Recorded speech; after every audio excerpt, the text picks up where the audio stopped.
yang sudah memberi kita kesehatan, keselamatan, serta umur yang panjang, sehingga kita dapat bertemu dan berkumpul di kajian di bulan Ramadan ini.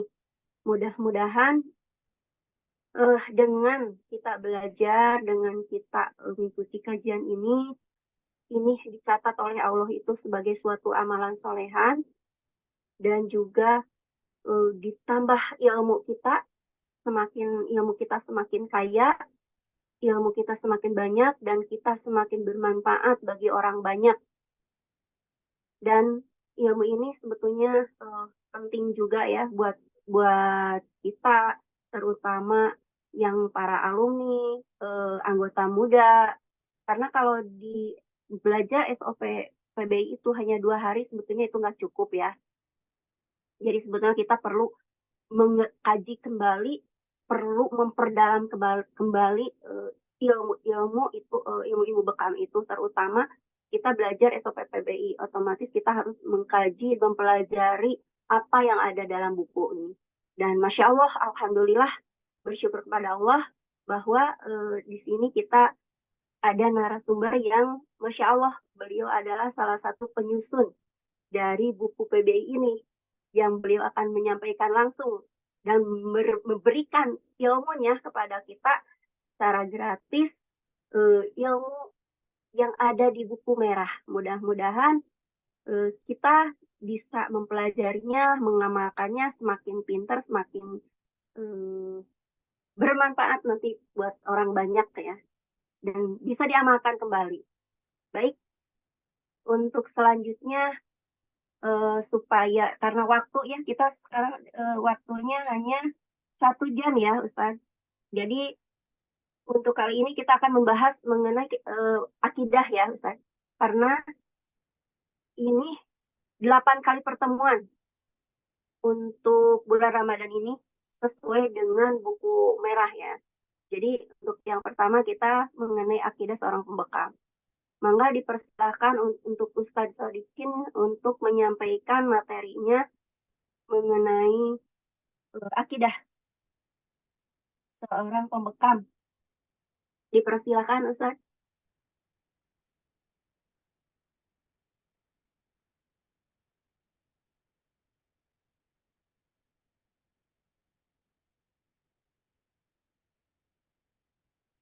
Atau kita Apa menunggu yang lain aja masuk ya Ustadz? apa Atau suara saya sambil jelas? jalan? Suara jelas? Tes suara, tes suara. Jelas, jelas Pak Sodi, jelas. Alhamdulillah. Kita mulai saja. Ya. Berapapun yang ada kita mulai, ya kan? Dan sudah cukup banyak yang hadir, bahkan ada ada mentor kita juga hadir di sini 2 orang, masya Allah. Berarti ini sudah sah untuk dilaksanakan begitu kan? Baik,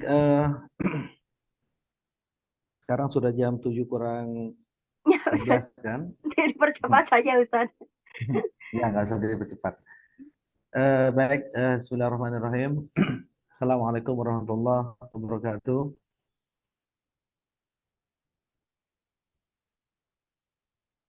Assalamualaikum warahmatullahi wabarakatuh. Waalaikumsalam warahmatullahi wabarakatuh. Insyaallah. Innalhamdulillah. Allahumma shalli ala Muhammadin wa ala alihi wa sahbihi ajmain, amma ba'du. Rabbi shrah li sadri wa yassir li amri wahlul 'uqdatam min lisani yafqahu qawli. Rabbi a'udzubika min hamazati syayatin wa rabbi ayahdurun.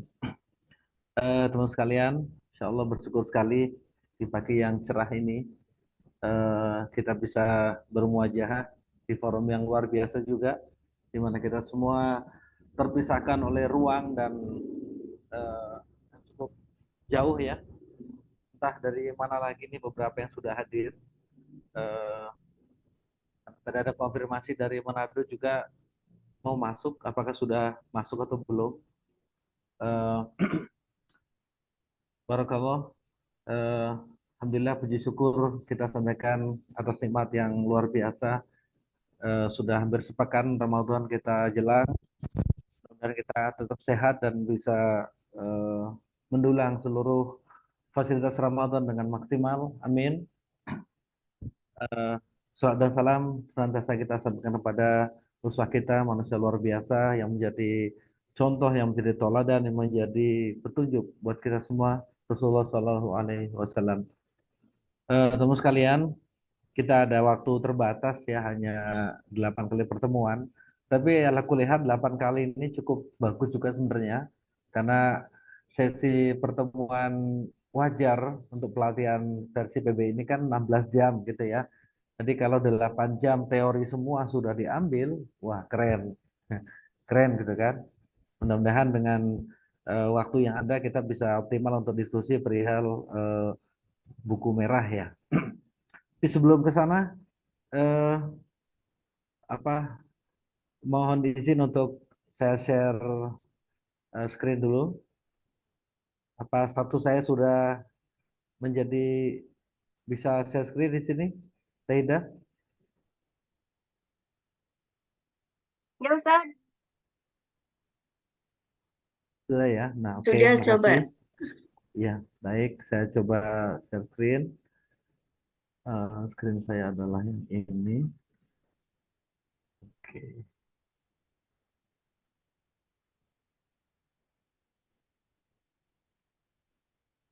Apakah sudah muncul? sudah Ustaz. Sudah ya. Bentar, ini.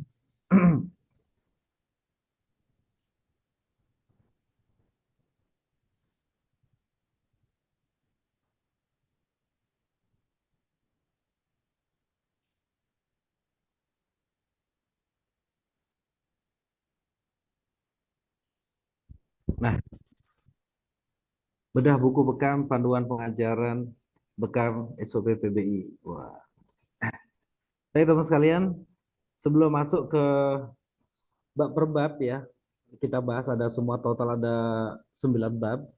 Eh, Hari ini kita santai gak masuk ke materi berat, lebih ke berkisah sedikit lah tentang bagaimana buku ini dibangun ya, dan beberapa pesan dari para guru kita dulu, karena jangan sampai kita langsung bahas kepada isi sementara kita tidak tahu ini arah buku ini mau kemana gitu. Dan bagaimana buku ini juga sejarahnya seperti apa gitu kan. Sebelum ke sana, sedikit profiling yang mungkin boleh saya sampaikan. Sudah disampaikan oleh MC tadi. Jadi saya aktif di pendidik bekam ya, alhamdulillah. Kemudian saya mau berkontribusi terhadap buku ini sebagai tim penyusun juga di dalamnya, yang secara umum adalah tim PP pusat. Dan ini adalah medsos saya. Silakan kalau nanti kita bisa keep in touch di medsos ya, supaya kita bisa lebih jauh nanti berdiskusi tentang hal lain. WhatsApp saya 138845, akun medsos saya dengan inisial sedikit bekam. Nah, tinggal di tracking tuh seperti apa kira-kira keberadaannya. Baik, saya mulai masuk ke buku merah. Nah, ini adalah tampilan buku merah generasi pertama. Ya, generasi pertama. Buku ini tahun 2012 dibuat. Ya, ini nggak sebagaimana buku yang sekarang ya, yang lebih kecil. Buku ini lebih besar. Jadi bukunya lebih besar. Saya tidak bawa buku yang model sekarang, tapi ini lihat besar sekali. Besar sekali. Dia persis ukuran A4. A4 seperti ini. Jadi A4 persis ini. Ini masih, Masya Allah, ini buku jadul. Ya. Ada Pak Heri di sini. Alhamdulillah. Ustaz Heri, saya pegang satu, ini buku asli lama ya. Ini buku bersejarah yang nanti akan terdisave oleh PBI tentunya ke depan. Karena buku ini nggak tahu siapa yang masih pegang. Kita masih pegang buku ini, alhamdulillah. Em, Buku ini adalah masih tertulis Divisi Diklat dan Litbang Asosiasi Bekam Indonesia tahun 2012. Isinya eh, masih sangat sederhana waktu itu, dan sebenarnya kalau kita mengacu kepada bahannya ya. Jadi buku awal kita, buku PBI ini, SOPBI, dia ketebalan di atas 200 halaman. Saya suka berkelakar dengan guru saya waktu itu, Ustadz Hakimuddin rahimahullah. Ustadz, buku setebal itu kok jadi tipis ya? Wah, luar biasa ya. Kita press terus gitu kan, supaya makin simple gitu kan. Dulu di atas 200 karena di dalamnya lengkap ya. Bahkan di edisi yang ini yang saya visualkan di sini, ini masih ada rukyahnya, masih ada rukyah.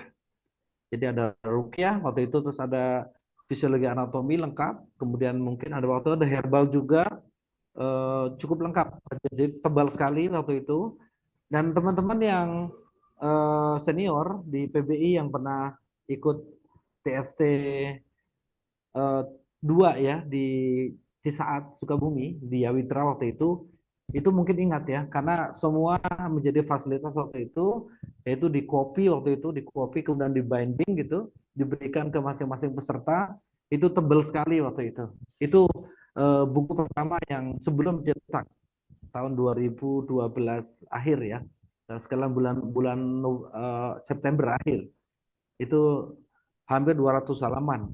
200 halaman lebih malah kalau nggak salah, itu tebal sekali. Itu lengkap sekali. Ada yang berkomentar waktu itu dari Jawa Tengah bahwa, oh buku kita lengkap sekali. Iya, lengkap. Karena waktu itu memang kontributornya luas waktu itu ya. Nah ini buku pertama, ini seperti ini modelnya. Ini pertama tahun 2012, tahun 2013. Ini masih sama seperti ini. Kemudian berangsur-angsur ada koreksi ya. Nah ini lintasan sejarahnya dari buku tahun 2012, kemudian buku tahun 2019, ini tahun 2020, lumayan cantik ya, ada motif berwarna seperti ini, dan atas permintaan beberapa dari beberapa PBI lah gitu ya, mengarahkan untuk dikembalikan ke warna dasar, yaitu ke warna merah seperti ini. Maka di tahun 2023 terbit lagi, kembali ke warna merah saja seperti ini. Kalau kita lihat tahun 2012 ke tahun 2023, wah sudah 1 dekade ya. Luar biasa, buku yang sederhana ini yang dulu bagaimana caranya supaya terbit menjadi salah satu buku penting di PBI sebagai buku pedoman gitu kan, ternyata usianya sudah masuk ke 1 dekade. Ini luar biasa. Tentu kebanggaan sendiri buat PBI ya, 1 dekade ini bukunya sudah mulai digunakan sebagai standar di negeri tercinta ini, Insya Allah. Nah ini perjalanan revisi berkali-kali dilakukan revisi, hingga hari ini pun masih ada revisi-revisian. Tapi secara garis besar yang memang secara signifikan merubah buku ini adalah, pertama, eh, buku ini menjadi bahan materi TFT kedua ya, tanggal 28 30 September 2012 di Sukabumi. Kemudian karena berbagai desakan dari internal juga, fenomena bahwa ini harus dirapikan karena nggak mungkin setebal itu gitu kan. Kemudian para PP, MS dan Dewan Pakar waktu itu sepakat untuk melakukan meeting diskusi panel di puncak ya di Cisarua tahun 2013 bulan November. Saya ingat waktu itu malah sampai saya kelelahan sekali, ketiduran, dan saya ingat sekali waktu itu bagaimana antusiasme daripada Pak Odas Sunjana yang sangat berperan sebagai kepala diklat waktu itu, eh, bagaimana mengawal diskusi yang eh, bahkan sampai dini hari waktu diskusinya. Ini Masya Allah semangat para Dewan Pakar waktu itu hadir, yang sekarang mau Dewan Pakar PBI waktu itu hadir semua. Kemudian di tahun 2013 juga bulan Desember, karena persiapan menuju ke TFT 3 ya, setahun kemudian setelah TFT 1, diadakan workshop untuk pematangan kembali buku PBI ini, buku SO PBI. Dilakukan workshop TFT 3 ini di kantor PBI waktu itu. Dan cukup signifikan perubahan di tahun 2013 bulan Desember ini. Nah, disinilah bagaimana awal SOPB ini menggunakan kain kasa ya sebagai penyeka darah. Ya, jadi penyeka darah. Jadi sebelumnya masih menggunakan tisu sebelumnya. Menggunakan tisu. Nah, sejak TFT 3 Jakarta akhir tahun 2013 itu resmi PBI menggunakan kain kasa untuk penyeka darah. Dan beberapa hal yang lain di sana ya dilakukan perubahan-perubahan. Kemudian di tahun 2018 ada kembali diskusi panel lagi. Jadi bagaimana penyederhanaan SOP dilakukan lagi, dan fenomena waktu itu adalah bahwa yang menarik kalau antum perhatikan di buku SOP kita itu di alat kalau yang masih lama ini, yang buku SOP lama ini selitator itu masih masuk dikatakan sebagai bagian dari SOP. Ya, selitator ya.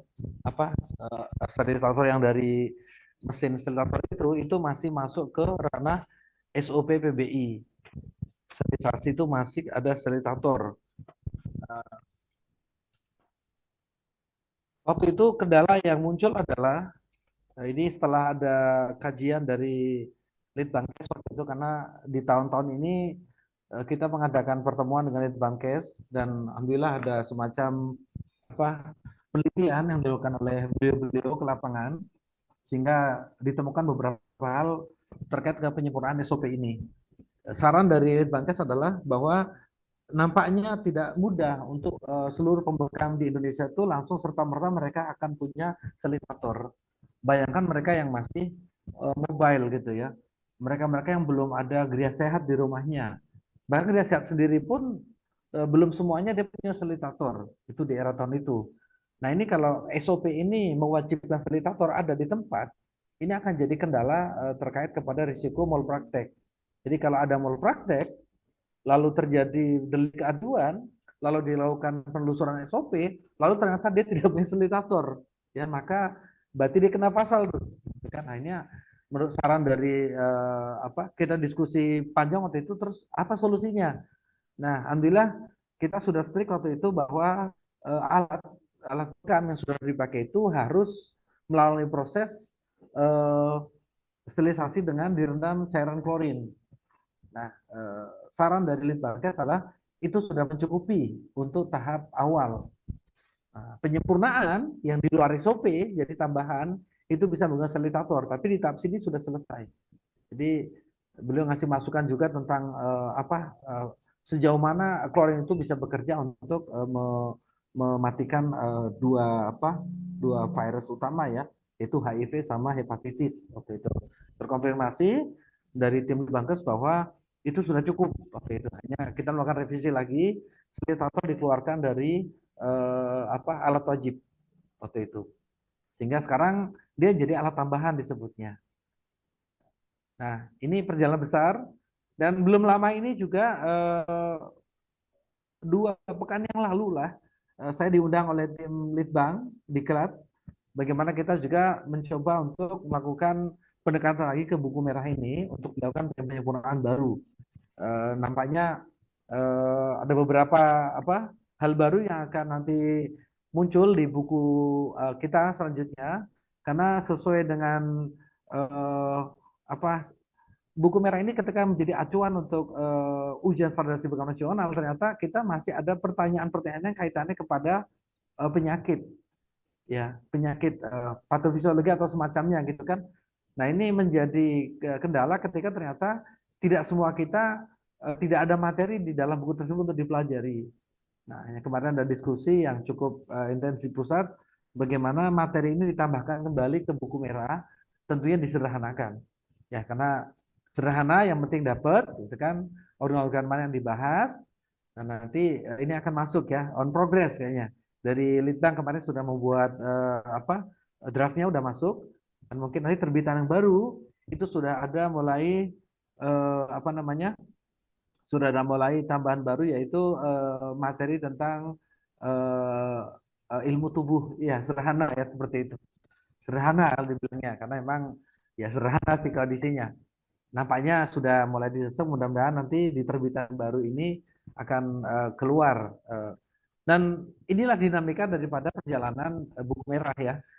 Dia tidak stuck, cuma memang mungkin kurang cepat ya. Artinya kurang cepat, ya faktanya luar biasa, tidak semudah itu untuk melakukan revisi-revisi juga gitu kan. Tapi alhamdulillah sejauh ini perjalanan buku ini memang menjadi buku rujukan nasional. Termasuk berita baik, walaupun jadi kenapa sih kok harus dengan buku merah ini gitu kan? Ada pernah satu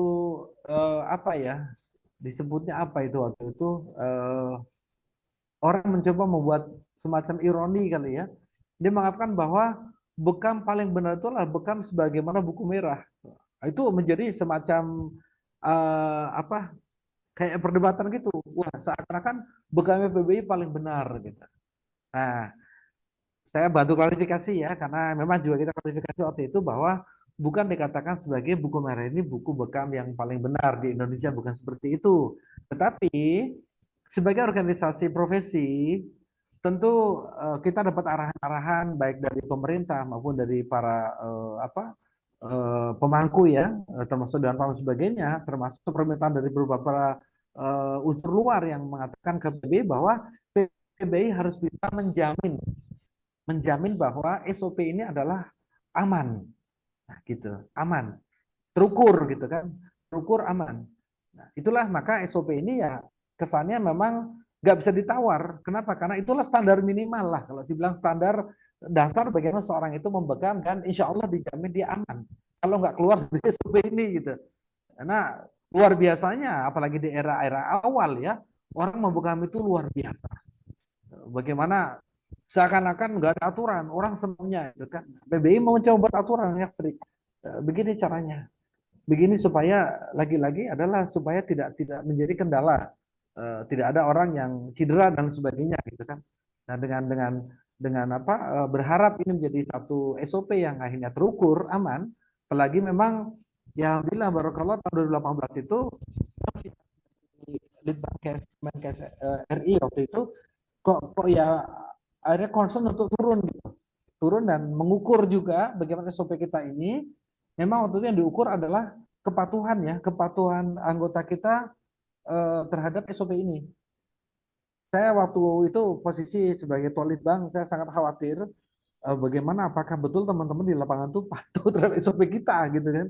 Karena kita sebagai terapis memang kan paling asik ya kalau modifikasi begitu kan.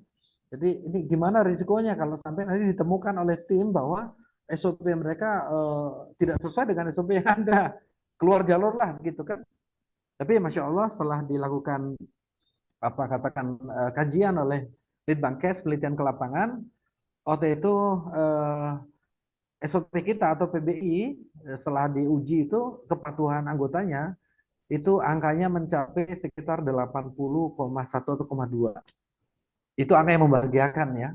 Tapi yang menjadi catatan waktu itu adalah bahwa yang menarik teman-teman ternyata ditemukan, ini penemuan langsung dari peneliti dari Litbangkes ya, bahwa rata-rata kita yang orang PBI yang menggunakan SOP ini, yang bangga dengan SOP ini, secara alami dalam waktu sekitar 3 tahun kemudian setelah setelah dia berjarak dengan USBN, jadi dia USBN, lalu dia demikian patuh dengan buku merah ini, strict semua diikuti semuanya karena harus lulus begitu kan. Begitu udah selesai lulus dia masih ke bawah untuk patuh kepada aturan yang ada, dan ternyata penemuan dari penelitian tersebut bahwa setelah jarak maksimal 3 tahun teman-teman, 3 tahun rata-rata mulai melenceng, mereka modifikasi, mereka keluar jalur, mereka mengatakan loh apalah gitu. Jadi ditemukan dalam penelitian tersebut bahwa mereka-mereka yang akhirnya tidak apa katakan kepatuhannya berkurang, itu mereka mendekati 3 tahun bahkan 3 tahun lewat. Nah, mudah-mudahan ini menjadi pelajaran buat kita bahwa seyogianya ini tetap menjadi SOP ya. Kenapa? Karena SOP itulah menjadi sebuah jaminan untuk kita semua, insya Allah akan lebih baik seperti itu. Ya, semua dinamis lah. Kita semua sambil belajar bersama bagaimana memang tidak mudah gitu ya. Eh, Bagaimana saya mengalami di beberapa kali apa ya ketika di Diklat kemudian di Litbang, tidak semudah itu untuk kita juga untuk katakan mudah ya, tapi ini kita berlatih terus gitu, berlatih terus. Maka Masya Allah Ketua Litbang hari ini adalah seorang yang sudah senior ya di terapis bekam, jadi sangat mudah untuk dinamika tersebut, beliau akhirnya luar biasa. Kita lanjutkan.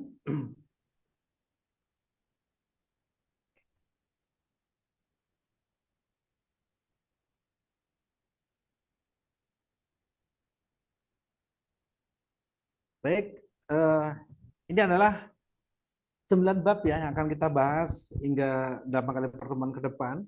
Mulai dari akidah pengobatan, teori bekam, perlengkapan bekam, menentukan titik bekam, larangan dalam berbekam, pemeriksaan awal atas data klien, standar operasi prosedur bekam, ini cukup dalam pembahasan di bab 7, kemudian anatomi hijama, bagaimana kita sedikit mengenal lah kondisi sains, bagaimana apa yang terjadi sebenarnya dalam bekam itu.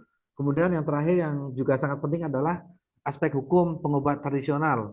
Ini menjadi satu juga kajian penting bagaimana kita sebagai pembekam juga harus paham bagaimana regulasi yang ada di Indonesia.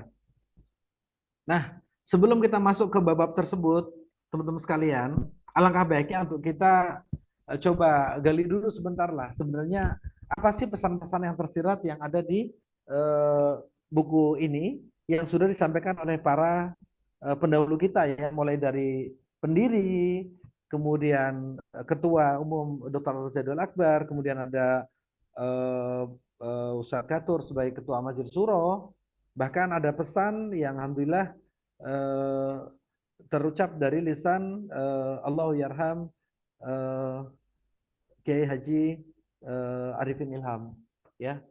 Ini nanti coba kita dalami sebentar beliau-beliau ini berpesan apa sehingga nanti kita jangan sampai keluar dari apa yang beliau pesankan ya ketika mengamalkan SOP ini. Yang pertama dari Ketua Umum PBI, ini ada di buku semua ya. Bagaimana beliau mengatakan bahwa bekam disebutkan dalam kitab termulia Al-Quran dan yaitu Al-Quran dan setelah Al-Quran. Bekam disebutkan dalam kitab termulia setelah Al-Quran yaitu hadis ya. Dalam Sahih Bukhari Muslim ya. Ada beberapa hadis yang mutawatir yang mengatakan bahwa bekam itu memang dia asyifa'u fi salasah ya, syarbatul asl, sartohtul mihjam, wa ka'ibin nar. Dan ada penggalan hadis yang juga sangat fenomenal, yaitu inna afdhala ma tadawaitum bil hijamah. Kalau kita belum ikut USBN, ini wajib hadis-hadis harus hafal. Antum harus hafal 3 hadis, ya.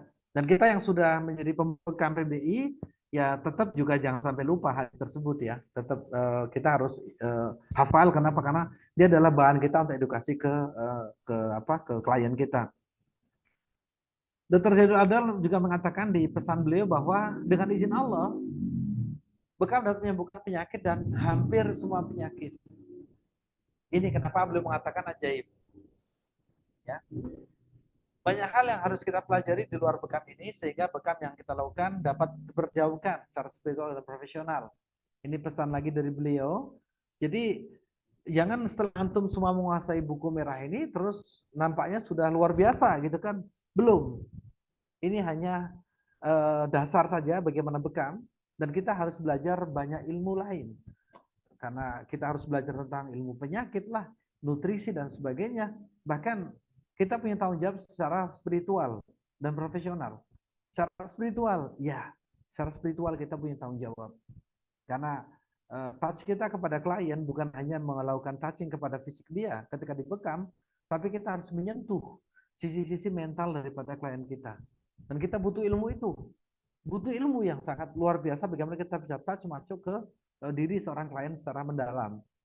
baik ilmu komunikasi kita, pengetahuan agama kita tentunya, apalagi hal-hal kaitannya kepada pembenahan atau tazkiyatun nafs ya.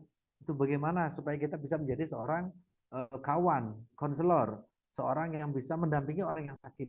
Insya Allah. Betul sekali yang disampaikan ketua kita ini. Kemudian dalam buku ini menjadi salah satu sarana kita untuk sedikit banyak mengenal dan memahami bekam, meski tidak dijadikan rujukan yang sepenuhnya untuk dipelajari, ya. Dan mudah-mudahan ini menjadi salah satu upaya kita untuk masyarakat bekam, mensosialisasikan bekam secara profesional dan syar'i. Saya jadi teringat bahwa di era-era awal ketika kita membekam ya, di era awal ketika buku ini ada di tangan. Dengan PD-nya waktu itu, bagaimana ketika diskusi ke klien, kita mengatakan bahwa Pak, saya sudah menggunakan SOP ABI waktu itu kan, SOP Asosiasi Bekam Indonesia. Jadi insya Allah saya terukur kerjanya. Ini Pak buktinya saya punya bukunya gitu. Jadi saya diskusi tentang buku itu dengan klien. itu kebiasaan dulu ya. Sehingga karena kadang-kadang ada klien yang betul-betul mengatakan, saya pernah ditanya oleh seorang klien itu dengan mengatakan are you certified gitu kan. Wah, kok galak amat. Dia mengatakan apa kita bisa sertifikat. Nah, itu jelaskan ke mereka. Jelaskan klien bahwa kita memang melakukan satu tindakan yang dengan acuan yang terukur. Sehingga mereka nanti tenang. Kemudian pesan disampaikan oleh Ustadz Arifin Ilham rahimahullah. Rasulullah SAW dididik oleh Allah secara langsung. Maka semua sunnahnya ya adalah ridho Allah, rahmat Allah, ampunan Allah, hidayah Allah. Dakwah oleh obat jasmani dan rohani yang membawa keberkahan dunia akhirat. Ya, jadi apa-apa yang disampaikan oleh Rasulullah itu menjadi dakwah, menjadi obat jasmani dan rohani yang membawa keberkahan dunia dan akhirat. Jadi sunnah bekam ini adalah satu metode pengobatan yang sangat dianjurkan dan utama untuk diamalkan oleh setiap umatnya karena dia adalah pengobat utama yang bernilai ibadah. Bernilai ibadah. Nah ini ini pesan ini sebenarnya harus tersampaikan. Apalagi kalau antum seorang instruktur di PBI, seorang trainer, ini wajib disampaikan. Jangan langsung to point kepada SOP-nya. Begini loh cara kerja bekamnya. Sampaikan bahwa ini adalah pengobatan yang bernilai ibadah. Dan Ustadz Arifin mengatakan bahwa ini bukan pengobatan alternatif. Bukan buat alternatif. Ini berbasis kepada kewahyuan. Seperti itu. Jadi ini yang menjadi kita tambah semangat ya. Oh, buku ini ke sana arahnya ternyata. Dan bekam adalah bagian dari sunnah. Maka pengamal bekam harus mencerminkan perilaku Rasulullah. Pengamal bekam harus mencerminkan perilaku Rasulullah. Dia tidak sekedar mencari materi, tujuannya hanya mengharapkan keridhaan Allah. Oleh karenanya pembekam yang soleh, harokahnya akan selalu mendapatkan keberkahan.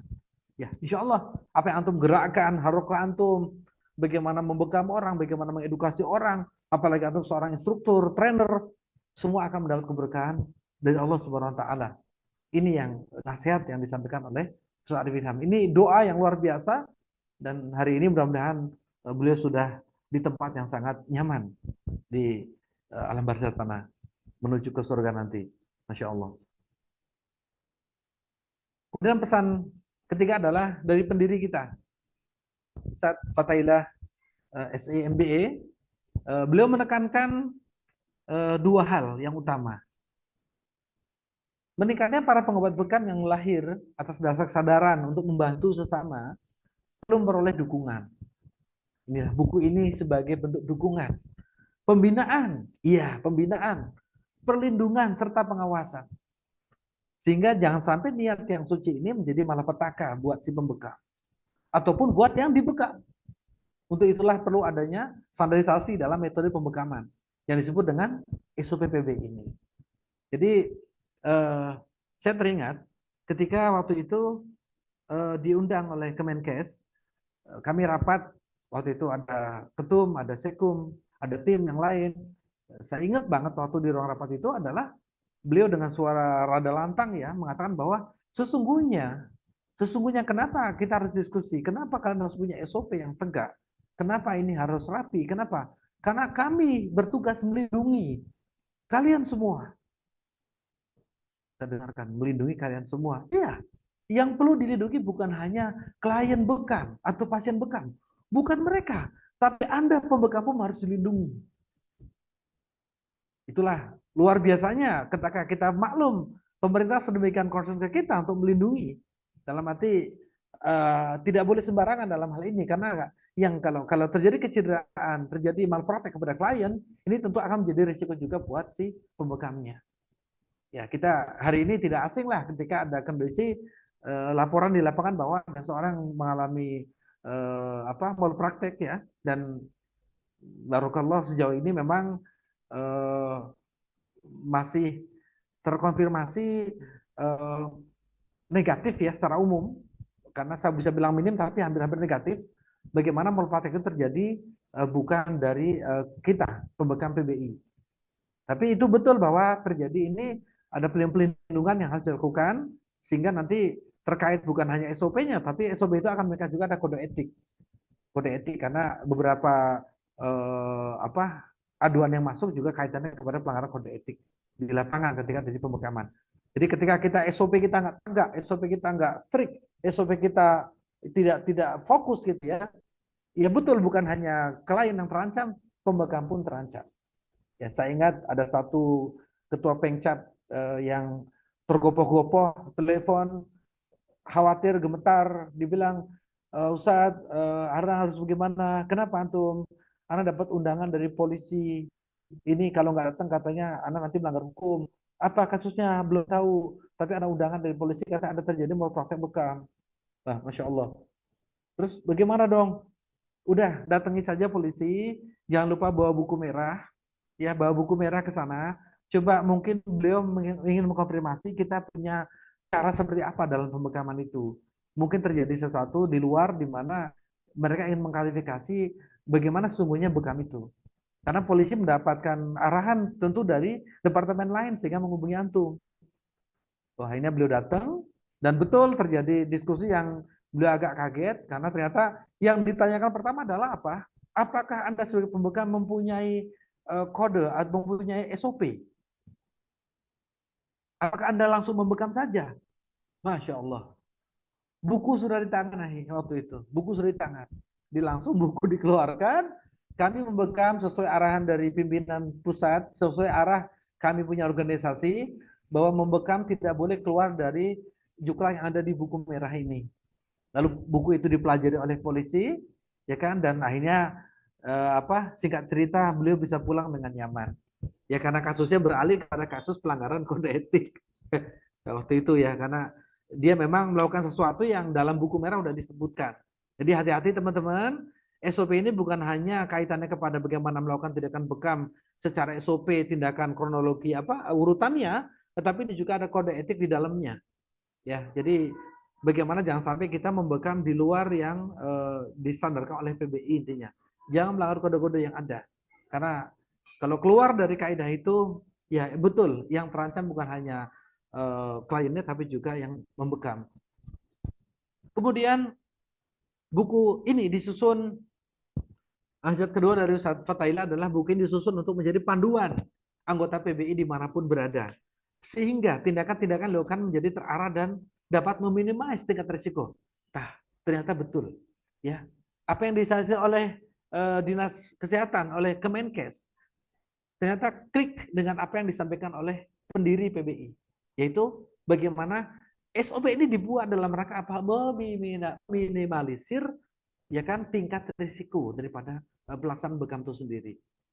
Insya Allah demikian. Jadi ya kita mencoba untuk mendalam lagi mana-mana sih yang berisiko kalau kita salah gitu kan.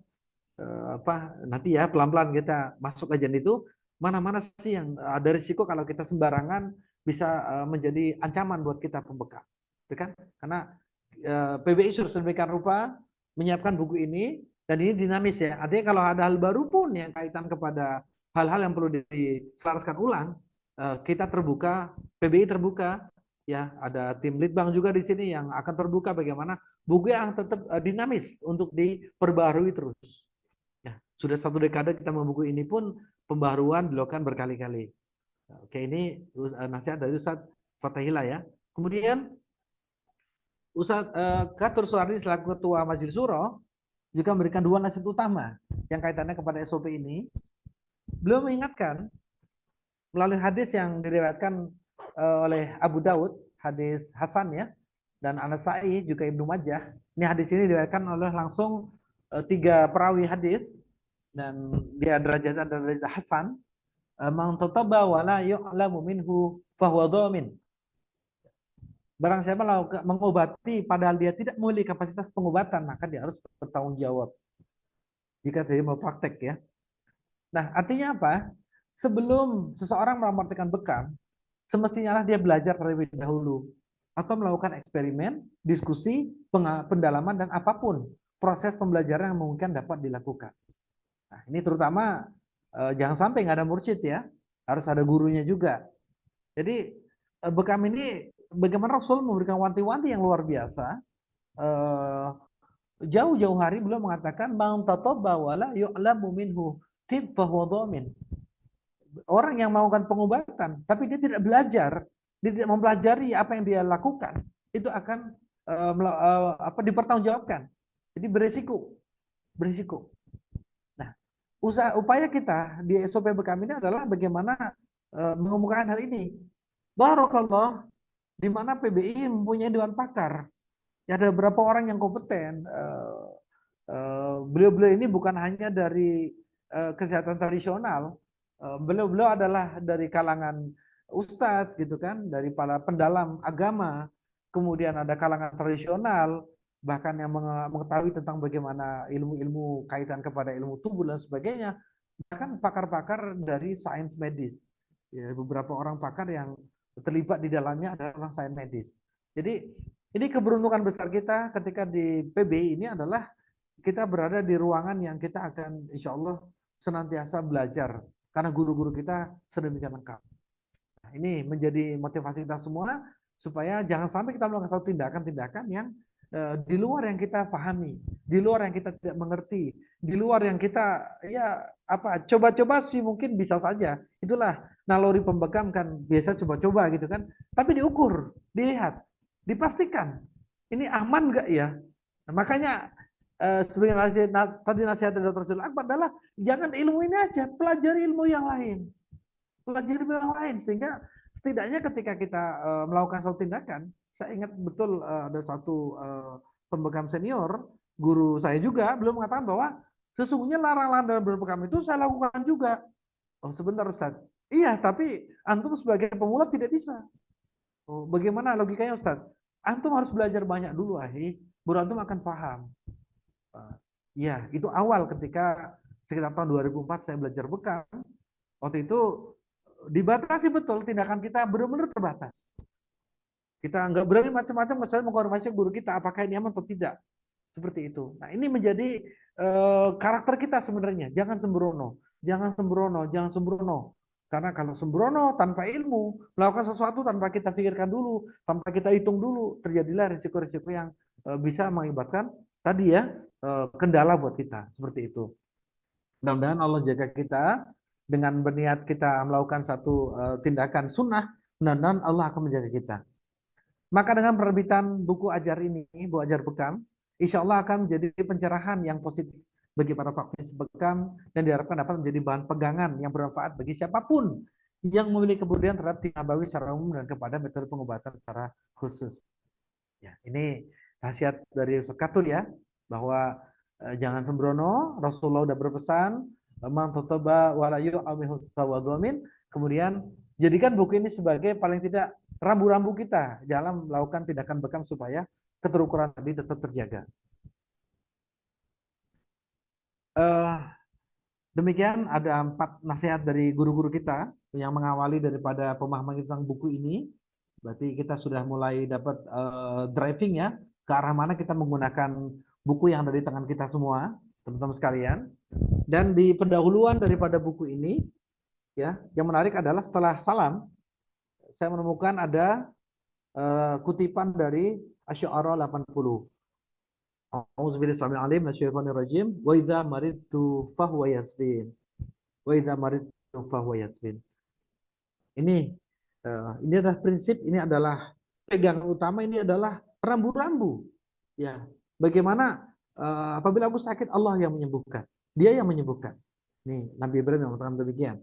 Jadi, naluri kita sebagai pengobat alamiah sekali adalah ketika kita sudah mulai melakukan treatment, kita sudah melakukan touch kepada klien dan spektakuler hasilnya adalah signifikasi perubahan-perubahan daripada klien.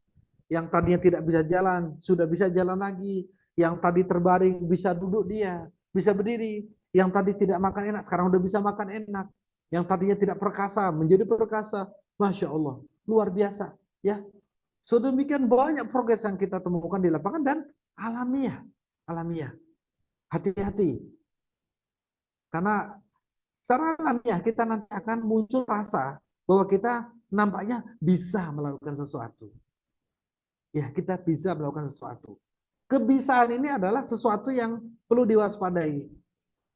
Karena pada hakikatnya, apapun yang Allah takdir kepada diri kita, itu adalah kehendak Allah Subhanahu wa taala. Hakikatnya itu. Tidak ada kebisaan itu yang tiba-tiba kita bisa. Ada proses dan sebagainya yang Allah izinkan dalam proses tersebut. Jadi, semua ada latar belakang, semua ada sebab musabab. Ya. Ayat ini sedemikian sempurna diletakkan di depan sebagai pendahuluan. Kenapa? Karena kita jangan sampai nanti tiba-tiba karena kebisaan itu, karena kita merasa akhirnya melakukan suatu tindakan yang ajaib, yang luar biasa. Yang ajaib, yang luar biasa. Jadi tiba-tiba kita dengan mudahnya melakukan tindakan-tindakan yang bahkan mohon maaf, melakukan tindakan yang overclaim. Iya, overclaim. Pak, saya asam urat tinggi. Oh iya? Ini bisa sembuh nggak, Pak? Bisa. Mas, subhanallah, jangan sampai seperti itu. Ya, jangan sampai. Nanti kita bahas mendetail. Jadi, alamiah kita, karena kita melihat ini sebagai sesuatu yang akhirnya kita melihat, ya semakin hari, Allah bisa karena terbiasa gitu ya. Karena lapangan dan sebagainya. Sehingga ketika melihat orang sakit, kita sepertinya kita langsung bisa mereka titiknya di mana gitu. Dengan titik utama yang kita udah pahamkan tentang titik Tibun Nabawi ya, titik bekam sunnah di PB itu, sekarang kita langsung menuju, oh ini di sini kodenya, oh di sini pasti dia sembuh, oh di sini sembuh. Nah, itu alami, teman-teman, itu alami ya. Makanya itulah kenapa kita diminta sedianya kita berdoa sebelum melakukan tindakan bekam ini. Berdoa dalam hal ini bukan berdoa hanya meminta kesembuhan dari Allah SWT. Bukan hanya berdoa untuk bagaimana klien kita sembuh. Tapi berdoa juga supaya Allah lindungi kita. Allah lindungi dari overclaim. Allah lindungi kita dari hal-hal yang di luar yang kita akan terjerumus. Gara-gara melakukan suatu tindakan yang lagi-lagi. Ini tindakan wahyu. Jadi, benar Allah jaga. Ya benar Allah jaga. Alamiah. Kalau antum sudah mahir, sudah membekam katakan 10, 20, 30, 100 orang, ya kan? Dan ternyata yang sembuh banyak. Lalu ada antum tiba-tiba diundang ke satu forum mengatakan, "Hei fulan ini luar biasa loh. Dia luar biasa. Fulan sembuh di tangan beliau." Wah, itu tuh hati-hati. Hati-hati. Secara alamiah dada kita pasti akan mulai tegak begini. Ingat, wa idza maritu fahuwa yasfin. Allah yang punya urusan, bukan kita yang punya urusan. Ini hanya wasilah. Ini hanya asbab di mana Allah memberikan peluang untuk sesuatu terjadi. Dan kita peluang itu mungkin. Dan Allah takdirkan kita diizinkan untuk berpeluang berbuat baik dalam hal ini. Ya, mudah-mudahan Allah jaga. Mudah-mudahan ini menjadi satu motivasi kita untuk bagaimana juga kita mengajarkan kepada klien kita, para pasien kita bahwa janganlah berputus asa, janganlah pesimis. Kenapa? Karena Allah dekat. Allah akan pasti mengangkat penyakit kita, apapun penyakitnya. Wa idza maritu fahuwa yasfin. Kan? Rasul juga membuat satu pernyataan di satu hadis bahwa likulli da'in dawaun wa idza usibu dawauda ba'a bizan aja wajalah.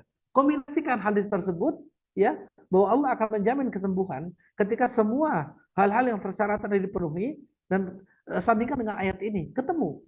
Ya, Quran dan sunnah match. Sampaikan ke klien.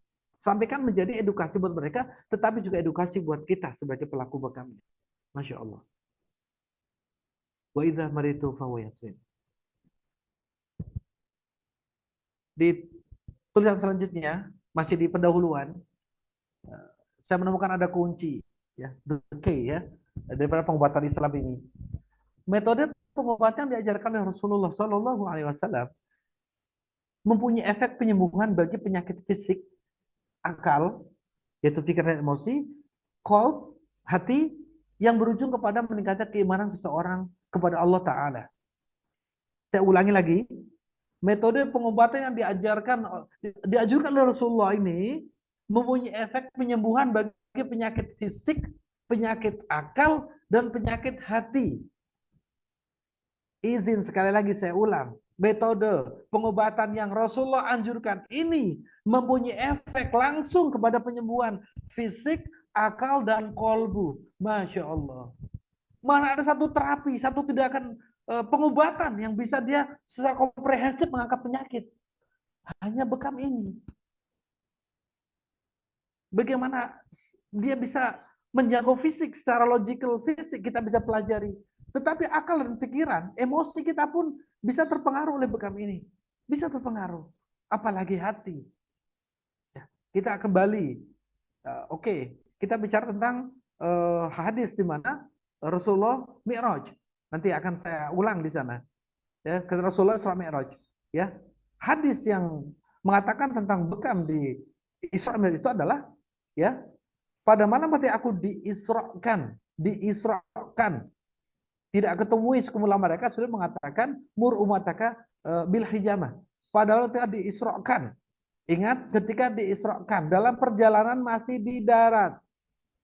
Bekam ini dianjurkan. Setelah itu Rasulullah melakukan Mi'raj. Dalam bahasa sederhana kita, ini saya menemukan satu korelasi yang luar biasa tersebut kepada konteks bagaimana kita secara aktual tindakan bekam kepada klien. Cari klien-klien yang memang mereka susah dalam katakan mencapai kondisi khusyuk. Mereka susah untuk tune in, gelisah gitu kan. Coba bekam dia, Biiznillah insya Allah dia bisa mencapai kekhusyuan. Dan logikanya kita bisa raba, salah satunya adalah apa? Kenapa? Karena keracunan di tubuhnya yang demikian rupa, keracunan baik mental maupun keracunan fisik yang luar biasa. Ketika dilakukan pembekaman, terangkat racun tersebut, maka dia bisa tune in. Dia bisa kembali untuk fokus beribadah dengan fokus. Tune in, dia bisa ecstasy, dia bisa fly, dia bisa menikmati suasana bagaimana berdoa, beribadah. Allah alam. Tapi itulah bagaimana kunci pengobatan Islam ini, pengobatan Rasulullah ini adalah dia bisa menjangkau sekaligus adalah fisik, akal, dan kolbu. Nah ini menjadi juga semacam motivasi, semacam pancingan, semacam rasa kita. Bekam, sedemikian rupakah? Sedemikian hebatkah? Satu tindakan terapi yang bisa mencapai sekaligus fisik, akal, dan hati. Masya Allah. Jadi nggak main-main. Inilah luar biasa bagaimana pengobatan bekam ini. Rahasia imunitas yang prima. Ini ditemukan juga masih di pendahuluan buku SOP bekam kita.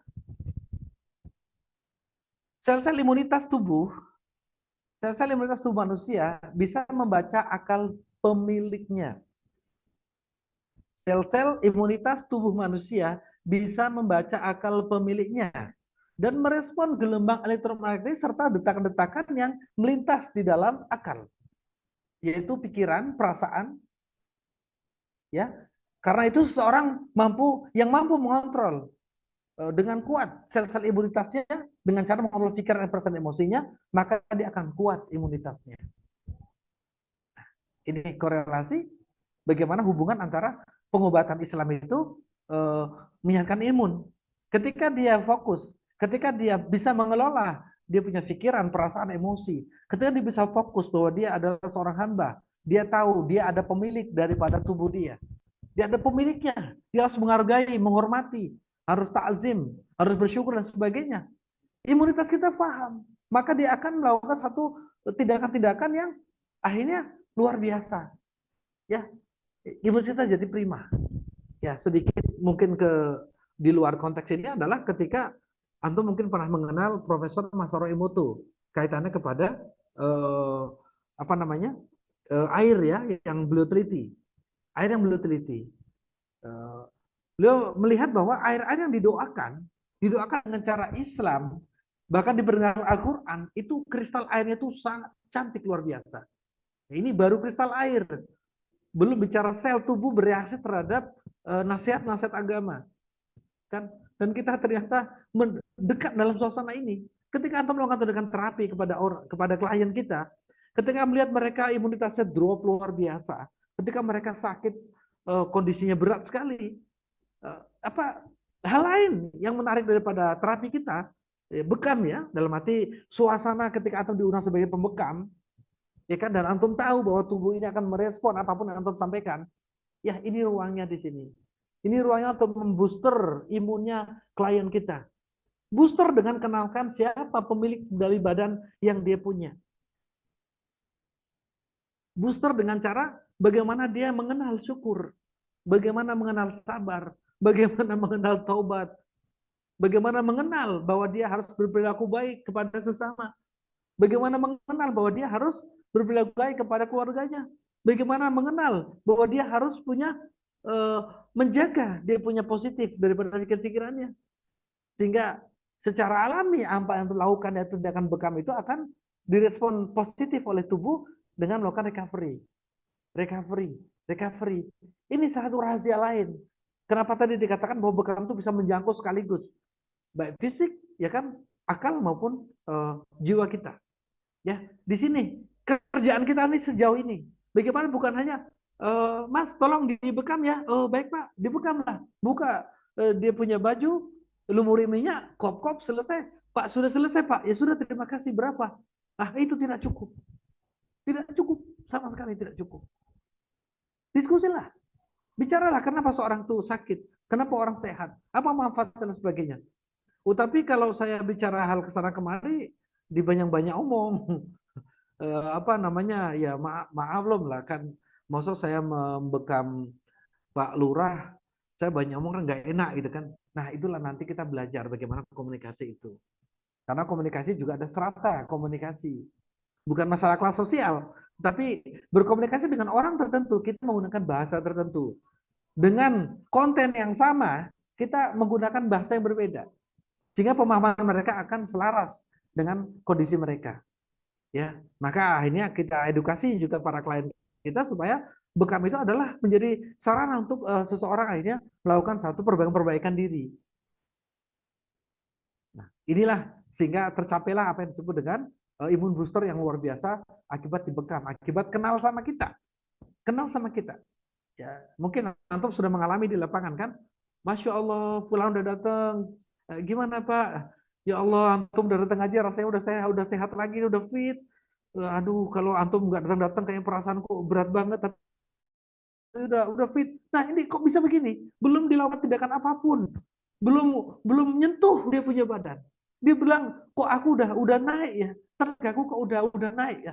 Kok aku udah happy ya? Padahal Anda baru nyampe ke rumah saya. Itu rahasia itu. Ya. Dan dengan bekamlah memungkinkan. Dengan pengetahuan timbul ambilnya memungkinkan untuk kita menjadi satu sosok yang dirindukan oleh klien-klien kita. Masya Allah. Nah, ini satu rahasia bagaimana imun booster itu bisa teroptimasi dengan kontrol pikiran dan emosi yang luar biasa. Nah ini teman-teman sekalian. Islam mengenal sakit dan penyakit. Perhatikan 3 gambar di depan. Di atas maksud saya. Ya kan? Ini ada orang sedang ngeluh sakit, punya masalah. Konselornya sedang bertanya-tanya sambil mencatat. Ya kan? Kemudian setelah itu ada lingkaran. Do your duty. Ya kan? Kerjakan kewajiban Anda. Anda harus ngapain gitu kan? Kemudian di ujungnya ada tulisan what's your point gitu kan? Nah, Inilah yang kita lakukan kepada klien sebenarnya. Jadi bukan datang ke klien lalu kita bekam, bukan begitu ya. Nah, oke, kita ke bawah dulu. Kita ke bawah bagaimana melihat Islam memandang sakit dan penyakit. Ada 6 dalam buku SOP kita disebut bahwa sakit dan penyakit itu sebagai apa gitu ya. Pertama disebut sebagai akibat dari gaya dan pola hidup. Nah ini betul. Kenapa kita harus belajar akhirnya? Gara-gara kita diundang oleh seseorang untuk melakukan tindakan bekam, gara-gara kita diundang karena kita mahir bekam, ya kan? Kita menerapi orang-orang yang ternyata dia sakit akibat daripada yang pertama, akibat gaya dan pola hidup dia. Ya kan? Dan rata-rata orang yang sakit karena pola hidup itu tidak ngaku sakit karena polanya tersebut gitu maksud saya. Rata-rata tidak. Mereka ada orang-orang yang settle, mereka orang-orang yang punya kemapanan, mereka orang-orang yang sudah nyaman gitu ya.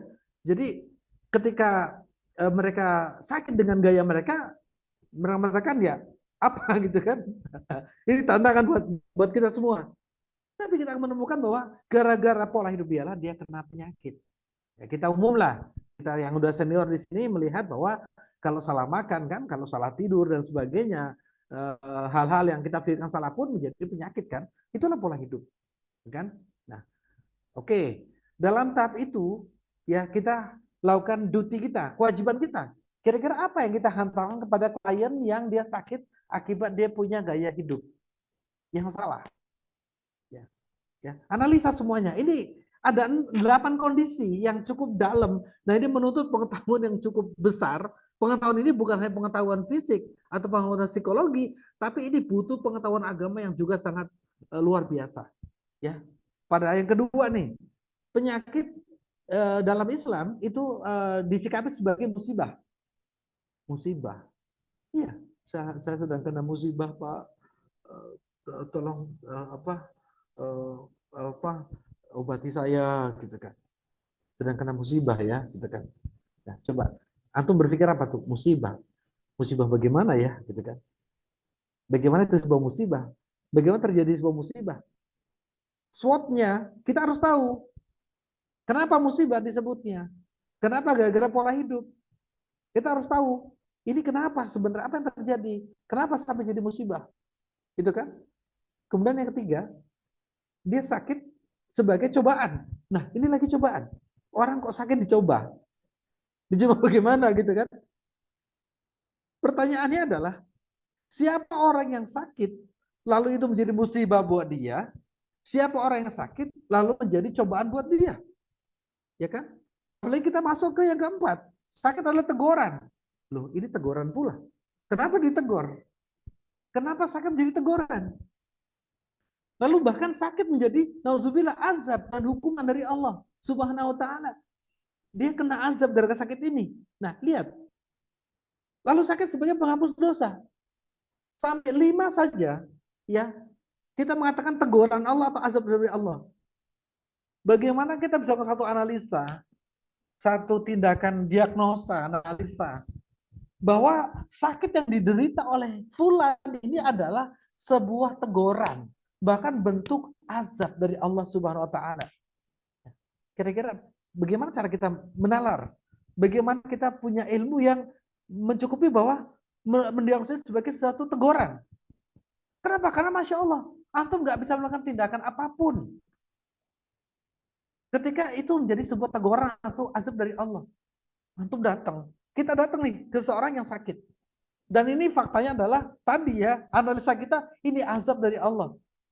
Lalu antum mengatakan, insya Allah antum sembuh. Kalau dibekam gini-gini Anda akan sembuh dan sebagainya. Betul sembuh. Dia lagi diazab loh. Dia lagi digantung sama Allah. Lalu kita klaim kita bisa memberikan kesembuhan. Kita bisa mengarahkan dia untuk sembuh. Kita melawan loh takdir. Kita melawan takdir. Allah berkehendak dia sakit. Kenapa? Karena sakit dia adalah dia punya tindakan-tindakan selama yang tidak senonoh mungkin. Allah bilang sakit kamu. Lalu kita ada mengatakan mudah-mudahan Allah sembuhkan. Ya masih normatif kata-kata itu. Tapi kalau kita kembalikan dia akan sembuh. Bagaimana dia akan sembuh sementara Allah sedang mengazab dia? Nah, dudukan diri kita siapa? Dudukan dari kata siapa? Bukan skill kita yang akan menyembuhkan dia sama sekali. Wa idza maritu fahuwa yasin. Allah akan berkehendak menyembuhkan dia atau menghentikan azab ini. Nah, begitu kan menghentikan azab ini. Bagaimana azab akan berhenti? Nah, itulah tadi kewajiban kita untuk melakukan satu analisa, ya kan? Kemudian poin-poin apa kita dapat, lalu bekerjalah masuk. Bekam ini sebagai pintu saja. Kita kalau nggak ada bekam, kalau kita nggak dikenal sebagai pembekam, kita nggak diundang sama orang ini. Tapi karena kita dikenal pembekam yang paten, yang qualified, yang keren, kita diundang sama beliau. Beliau yakin, beliau trust. Ya kan? Karena trust, ya bangun trust tersebut, lakukan your duty. Ya, do your duty. Lakukan kewajiban kita adalah telusuri, cari tahu ini kenapa. Ya kan? Dan pahamkan bagaimana dia bisa sakit. Pahamkan kenapa Allah menghukum dia. Kenapa dia ditolak sebagainya. Dan ini tidak mudah. Ini bukan perkara mudah sama sekali untuk kita memahamkan kepada klien kita bahwa ini adalah teguran dari Allah SWT. Siapapun tidak akan mudah menerima bahwa saya sedang ditegur sama Allah. Ya. Gua salah apa? Gua salah apa? Nah, itu yang kita sering dengar daripada klien.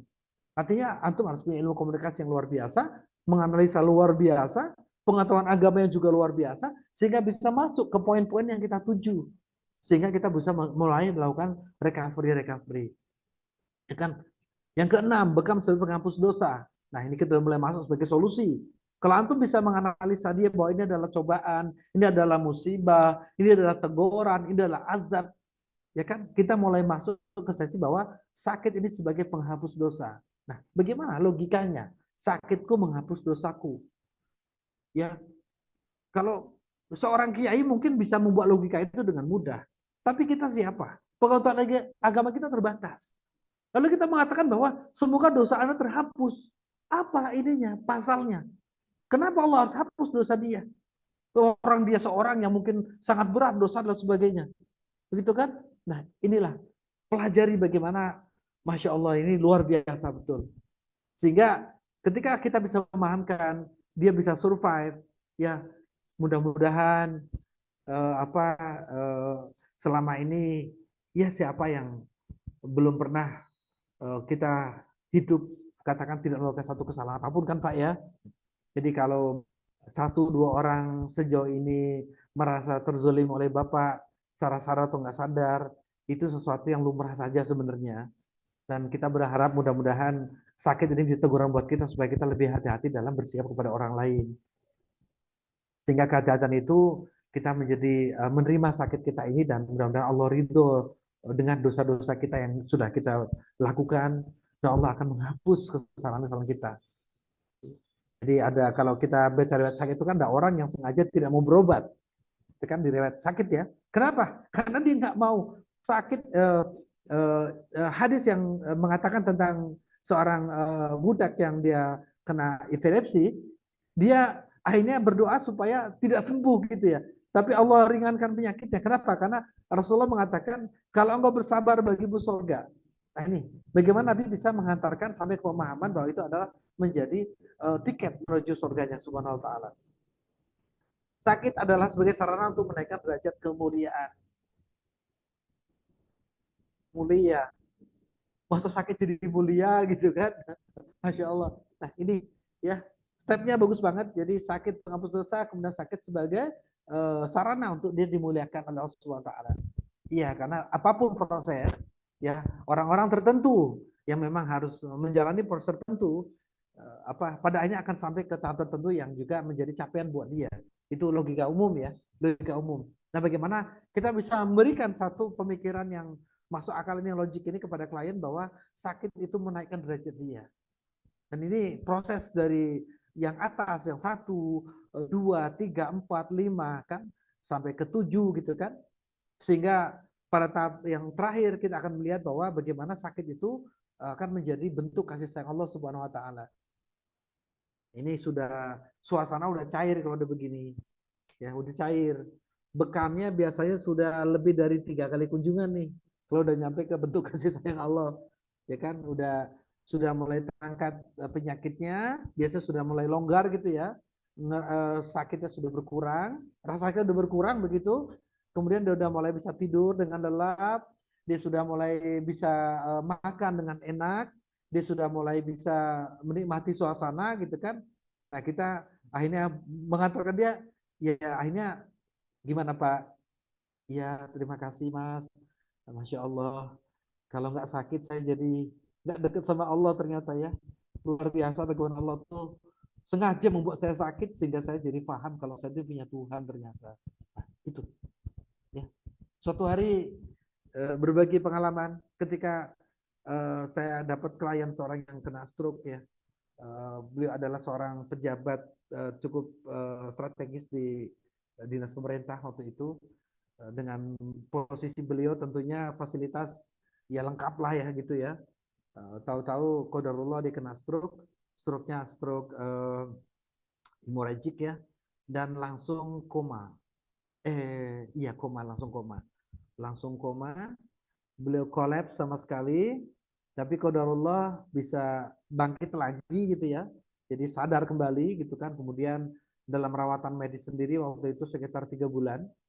3 bulan kemudian akhirnya kita dipertemukan di satu tempat.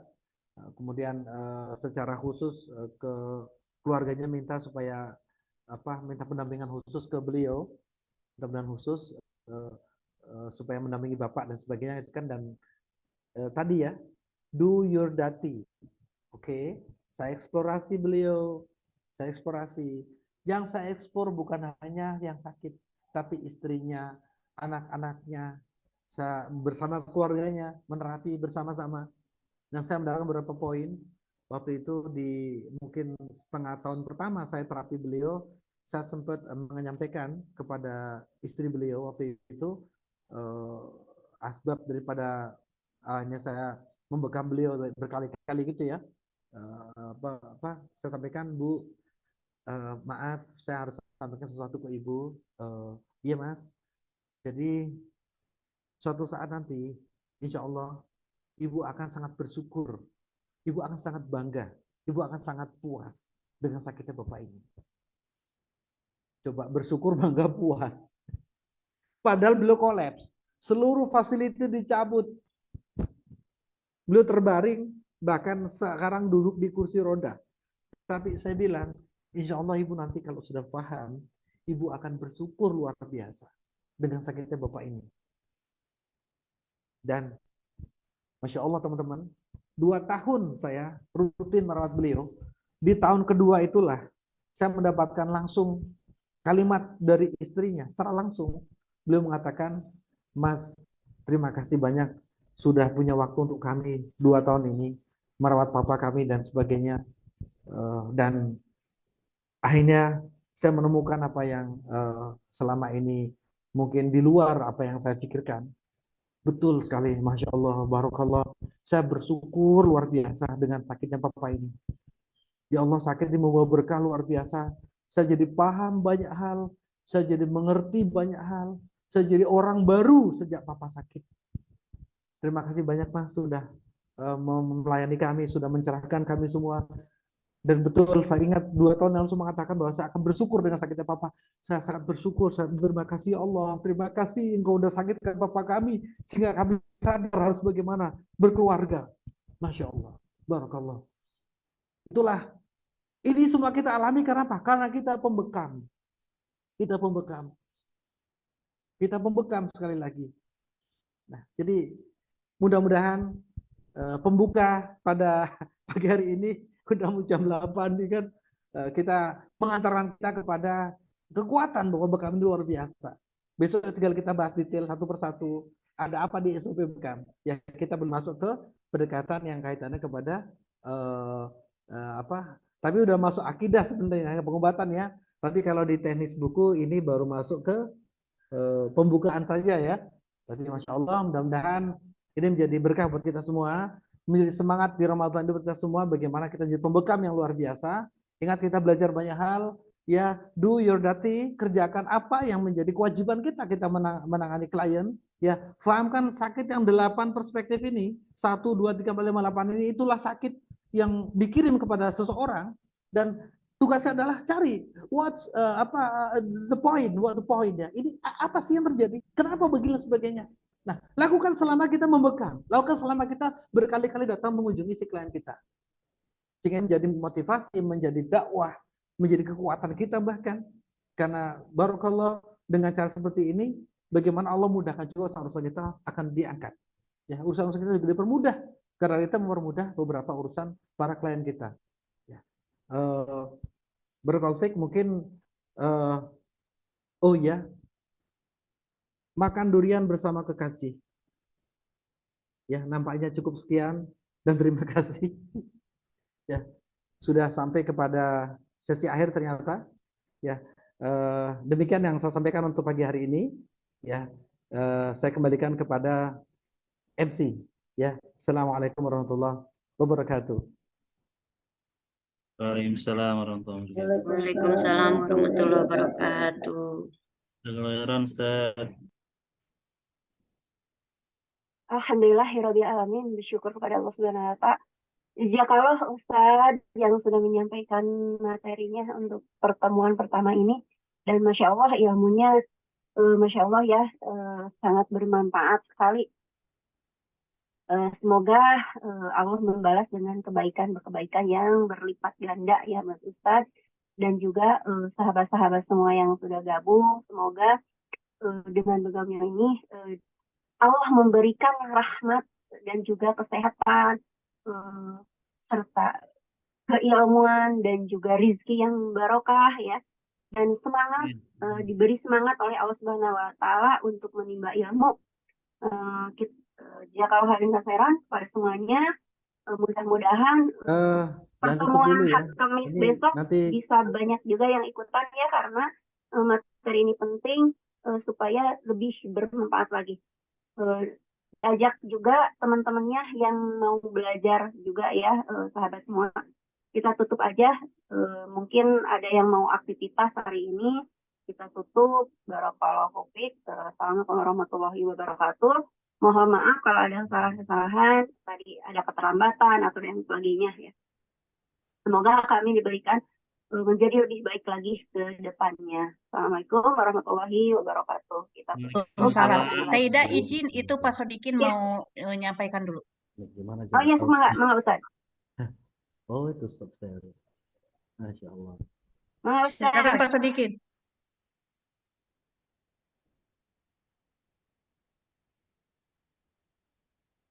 Halo, Ustadz, mangga. Katanya mau ada yang bicarakan dulu. Mangga Ustaz. Saya izin dulu ya untuk live group. Ada urusan lain. Ustadz, jangan live group dulu. Ana dijadiin host dulu, Ustadz Afwan. Nanti rekamannya hilang. Ustadz, dijadiin host dulu Mbak Siti. Nanti rekamannya hilang. Pak Sodikin. Iya, gimana? Jadi host dulu Mbak Sitinya. Oh gitu. Balikin saya host, iya, karena tadi Afwan Ustadznya udah jadi host. Ana balikin host. Biar rekamannya bisa terekam. Ini kan nanti dikirim. Untuk aku belum keluar, sebentar. Ini di mana sih posisinya? Bentar. Ini kok jadi gaptek begini? Di bawah yang peserta di bawah. Partisipan maksudnya? Iya, di partisipan. Partisipan, host me. Ya. Partisipan, klik 3 di Amanah Jadi Cendekia. Yang Amanah Jadi Cendekia, terus make host. Oh, ini Amanah Jadi Cendekia. Oh, sebentar ini make host. Oh, ya, sudah Ustadz. Makasih. Syukron. Jazakallahu khairan, Sasodikin, Bu Lilis, dan panitia. Masya Allah. Sampai ketemu lagi di hari yang lain. Hari apa sih? Hari Kamis. Hari Kamis. Iya. Mangga. Hatunun sadayana. Assalamualaikum. Assalamualaikum warahmatullahi wabarakatuh. Sudah aman ya, saya bisa izin ya. Sudah aman, saya bisa izin ya. Ya. Ya, assalamualaikum semuanya. Sehat semua. Waalaikumsalam. Waalaikumsalam.